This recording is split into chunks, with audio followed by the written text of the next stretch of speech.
Paz y bien, buenas tardes o buenos días, según me estén escuchando. Y pues ya saben, soy el hermano Jesús María Bezunartea, capuchino franciscano, sacerdote católico, y vamos por un tema más de la vida conyugal. Hoy vamos a hablar del tema que está muy en los medios y en la vida real, que es la violencia en la vida y en la convivencia conyugal. Esa violencia que se llama también eh, machismo, violencia machista. Como toda realidad humana, la convivencia entre hombre y mujer, que es la que nos importa concretamente, tiene sus luces, como queda expuesto, pero tiene también sus sombras. Y una de ellas ha sido y es todavía el papel dominante del hombre, un dominio acompañado de violencia en muchas ocasiones en contra de la mujer. De ahí que este dominio violento del hombre hacia la mujer tenga su más fuerte arma en el abuso sexual, arma de cobardía por parte del hombre y causa de humillación y sufrimiento para la mujer. Por ello, a lo largo de la historia de la humanidad se ha intentado persuadir a las mujeres víctimas de agresiones sexuales de que lo que habían sufrido no era tan grave y que no debían darle tanta importancia.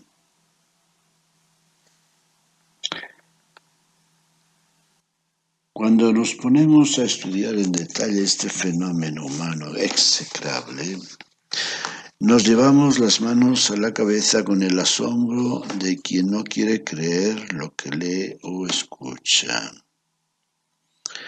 En uno de los documentos de la Iglesia que más impacto ha tenido en los últimos años, el gozo del Evangelio, se dice, entre otras cosas, al hablar de los pobres, doblemente pobres son las mujeres que sufren situaciones de exclusión, maltrato y violencia, porque frecuentemente se encuentran con menores posibilidades de defender sus derechos. La violencia contra la mujer presenta numerosas facetas que van desde la discriminación en sus varias y diferentes formas hasta la agresión física, sexual, verbal o psicológica, incluso el asesinato o feminicidio, manifestándose además en todos los ámbitos de la vida social, laboral, política y religiosa, y no defendido adecuadamente por las instituciones, ni por la propia familia, ni por el Estado, ni por las religiones. Entre estos abusos y violencia está el de la explotación sexual o el tráfico de mujeres, que es un nefasto negocio gigantesco, tanto en dinero como en el número de mujeres sometidas al mismo, donde suceden las historias más trágicas, pues se convierte en una vida de esclavitud física, psicológica y económica, que muchas veces acaba con el suicidio. Creo que el gran drama del abuso del hombre sobre la mujer se da sobre todo en la dimensión sexual más que en cualquier otra. El hombre no hace el menor esfuerzo para ponerse en el lugar de la mujer, no valora a la mujer como persona con sentimientos distintos del hombre e incluso siente la necesidad y el gusto de su autorrealización, dominando a un ser que considera más débil y profanando a una persona que no valora adecuadamente. De la misma forma que un levita de Israel se sintió con el derecho de dar su concubina a un grupo de hombres para que la violaran, para así poner a salvo la vida de un huésped amigo suyo, según nos cuenta el libro de Jueces, he escuchado que en una etnia de México el hombre tiene derecho a entregar a su mujer para dormir con el amigo que visita su familia. De Jueces al siglo XXI. Es igualmente extraño e incomprensible, pero real, que en diferentes culturas la violación de una mujer se ha considerado una ofensa mayormente a su familia, o incluso como causa de vergüenza para su raza o grupo étnico, sin importarles en absoluto los sentimientos y la dignidad de las mujeres implicadas. Recordemos el lamentable incidente que se cuenta en Génesis 34 sobre una hija de Jacob violada por un extraño que no es miembro del pueblo de Israel, donde los hijos de Jacob dicen: no podemos dar nuestra hermana a uno que es incircunciso, porque eso es una vergüenza para nosotros.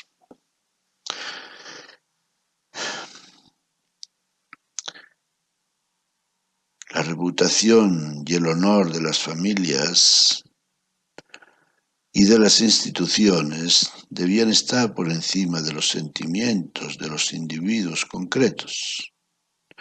Si la víctima quería ser respetada, debía callarse para no poner en riesgo la reputación de la institución. Fíjense, eso en relación con los casos y la cultura que se expresa en los últimos capítulos del Génesis y de Jueces. A tal punto llegó el menosprecio de la vida de la mujer, seguimos en la línea del libro de los Jueces, que después de la última guerra mundial se aconsejó el suicidio a mujeres violadas, para así salvaguardar el honor de sus familias. Seguimos en el ambiente de Jueces porque son ideas tan antiguas que siguen predominando y abusando de la dignidad de la mujer.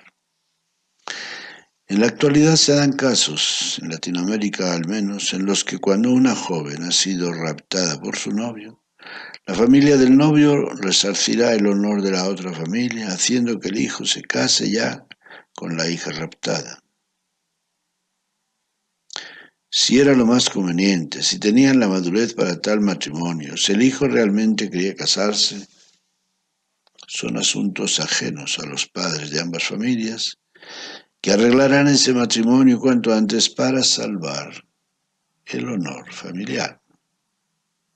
Si luego se divorcian, eso ya es problema de la pareja, ya no es incumbencia de la familia. También sabemos de países de Asia y África donde todavía muchos matrimonios son como contratos entre las familias, de manera que la mujer prácticamente se vende por una dote a la familia del futuro marido.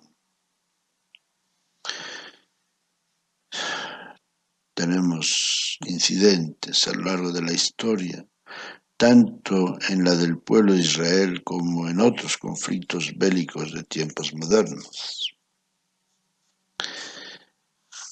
Leemos en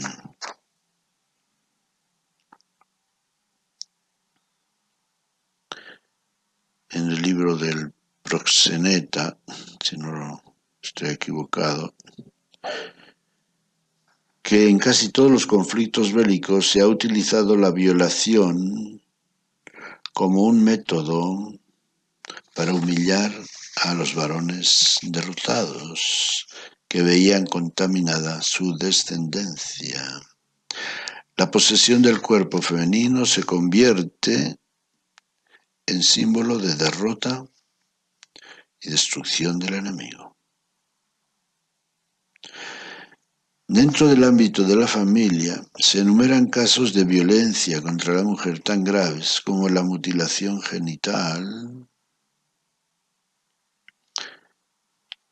existente todavía en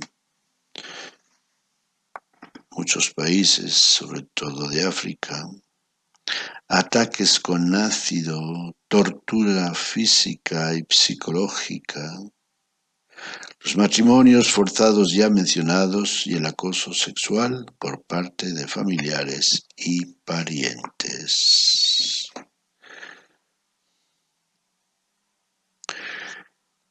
La violencia intrafamiliar se da en algunos países desde la infancia, siendo uno de los más graves la ablación o mutilación genital que mencionaba antes, y el más grave el aborto selectivo, cuando se sabe que la criatura engendrada es mujer. Existen todavía en nuestros días lugares donde se hacen ritos de duelo cuando nace una niña, una experiencia de violencia psicológica que marca a esa niña y a otras para toda la vida. Asimismo se vende a las niñas para casarlas ya a temprana edad o para la prostitución. Por otra parte, existe también la violencia de parte de la pareja, que es la que más nos interesa aquí, que según estadísticas en algunos países alcanza hasta el 20%, concretamente por medio del maltrato psicológico y físico. Entre las causas de esta violencia se cuenta el intento de dominio de parte del hombre, la baja estima en que los hombres tienen a las mujeres y la baja autoestima de los hombres mismos, que tratan de compensarla o disimularla por medio de dichos abusos. Al respecto, leo un párrafo del libro La violencia conyugal en Europa de Jaspard. El modelo psicopatológico explica la violencia como resultado de conductas desviadas propias de ciertos individuos cuya historia personal está caracterizada por una grave perturbación. Este enfoque, al fin y al cabo tranquilizador, habla de un otro, un enfermo o delincuente al que después de examinarlo se le puede castigar o tratar médicamente. Desde el punto de vista feminista, la violencia masculina se percibe como un mecanismo de control social que mantiene la subordinación de las mujeres respecto de los hombres. La violencia contra las mujeres se deriva de un sistema social cuyos valores y representaciones asignan a la mujer la categoría de sujeto dominado. Hasta aquí el escritor M. Jaspard. Pero la violencia conyugal es más grave todavía cuando se da en el mismo lecho donde los cónyuges deben compartir el amor, a través del sexo y proporcionarse todo lo que pueda reportarles felicidad afectuosa y eróticamente. Al respecto quiero citar algo de lo que escribe el Papa Francisco en su exhortación El gozo del amor.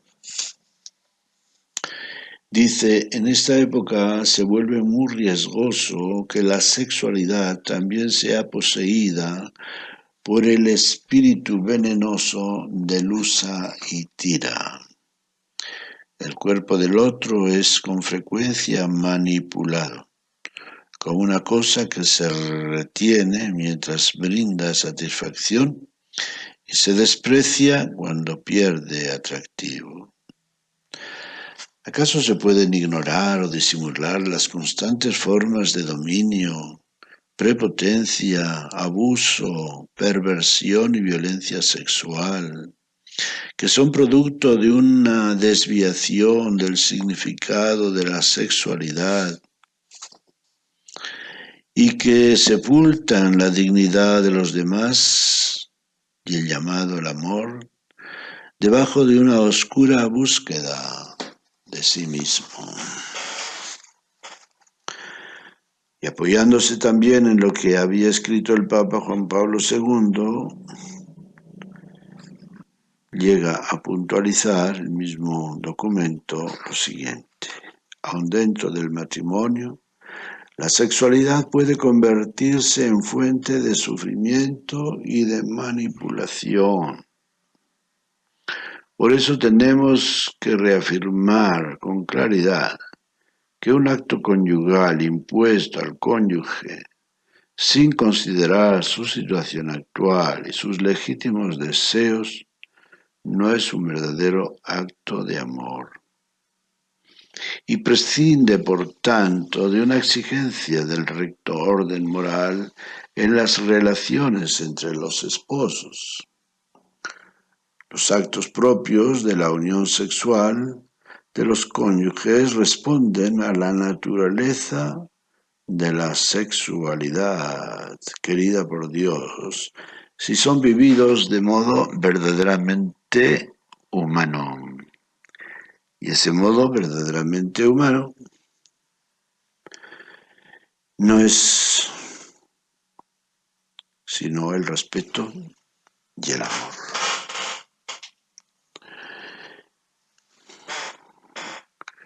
Es importante ser claros en el rechazo de toda forma de sometimiento, dice el Papa en el mismo número 153, no, en el mismo documento, pero en el número 156.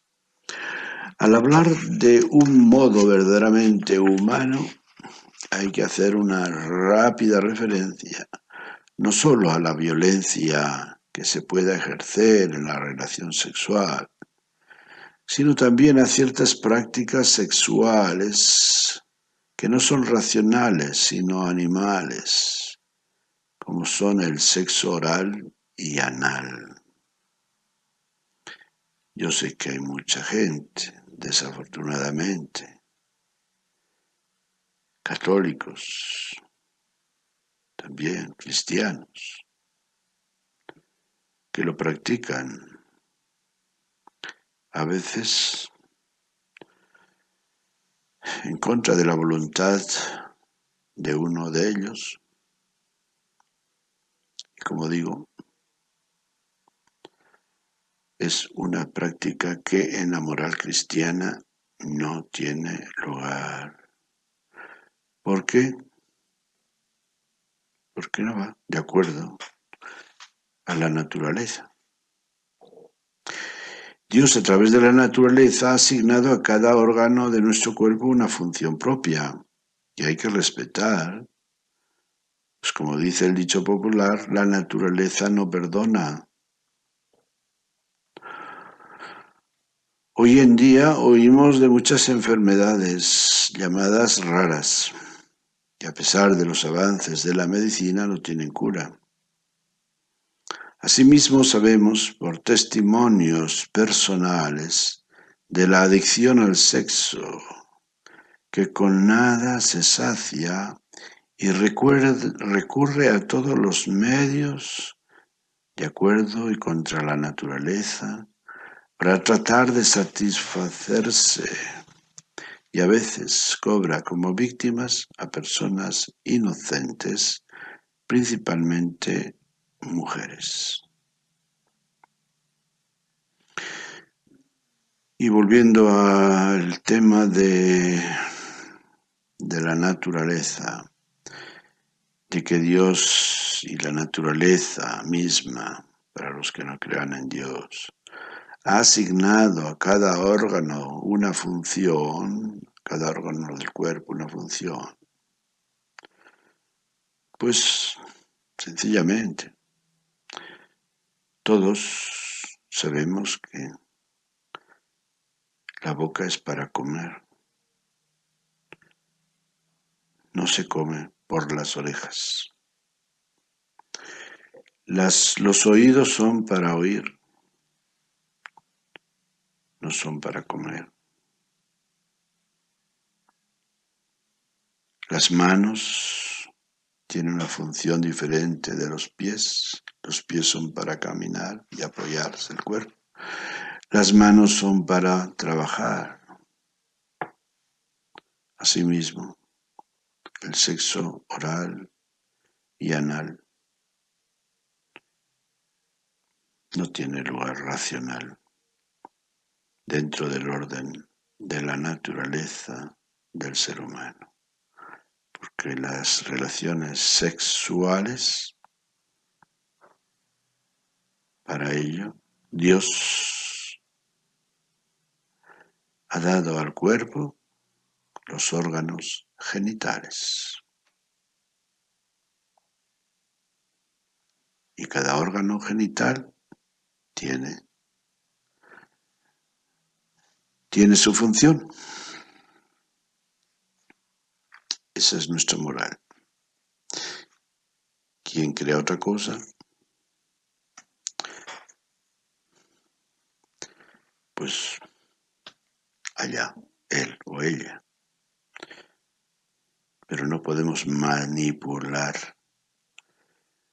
la moral cristiana, que ante todo se basa en el respeto y en el amor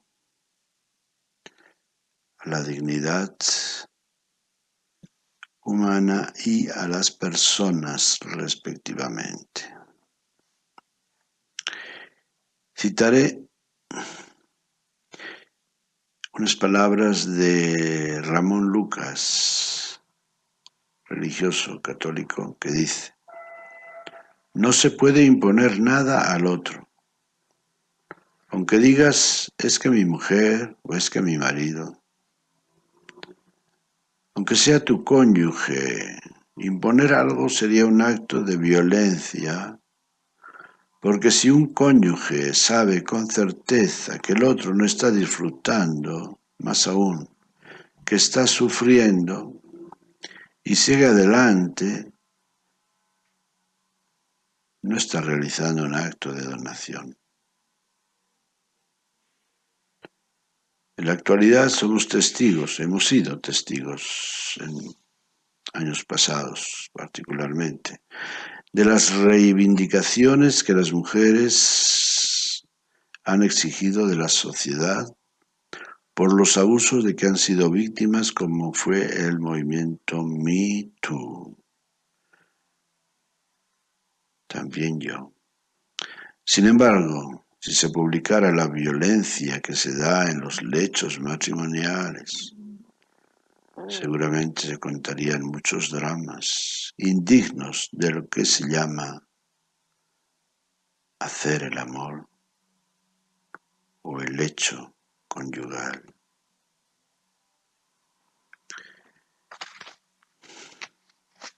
Hasta aquí, pues, la reflexión sobre la violencia en la convivencia conyugal.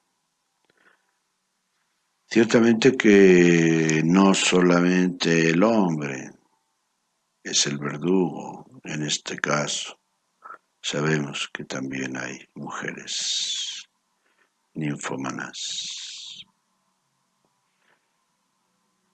que violan la dignidad o los derechos de sus maridos. Pero, por lo que sabemos, la violencia conyugal es más frecuente del hombre a la mujer, desafortunadamente. Concluyamos pues con el texto del Cantar de los Cantares en el capítulo 4, en el que el novio dice: qué hermosa eres, amada mía, qué hermosa eres. Tus ojos son palomas detrás de tu velo, tus cabellos como un rebaño de cabras que baja por las laderas de Galaad. Tus dientes como un rebaño de ovejas esquiladas que acaban de bañarse, todas ellas han tenido mellizos y no hay ninguna estéril. Como una cinta escarlata son tus labios y tu boca es hermosa, como cortes de granada son tus mejillas detrás de tu velo. Tu cuello es como la torre de David, construida con piedras talladas. De ellas cuelgan 1000 escudos, toda clase de armaduras de guerreros. Tus pechos son como 2 ciervos jóvenes, mellizos de una gemela, que pastan entre los lirios. Antes que sople la brisa y huyan las sombras, iré a la montaña de la mirra, a la colina del incienso. Eres toda hermosa, amada mía, y no tienes ningún defecto. Ven conmigo del Líbano, novia mía, ven desde el Líbano. Desciende desde las cumbres del Amaná, desde las cimas del Sanir y del Hermón, desde la guarida de los leones, desde los montes de los leopardos. Amigos, amigas, hasta aquí nuestra reflexión de hoy. Ojalá que estas reflexiones, puntos de vista, nos motiven a todos en este reto de vida humana, de convivencia humana, que es el respeto. El respeto mutuo, primeramente a la dignidad humana, y en segundo lugar, a la dignidad del hombre y de la mujer, respectivamente. Paz y bien.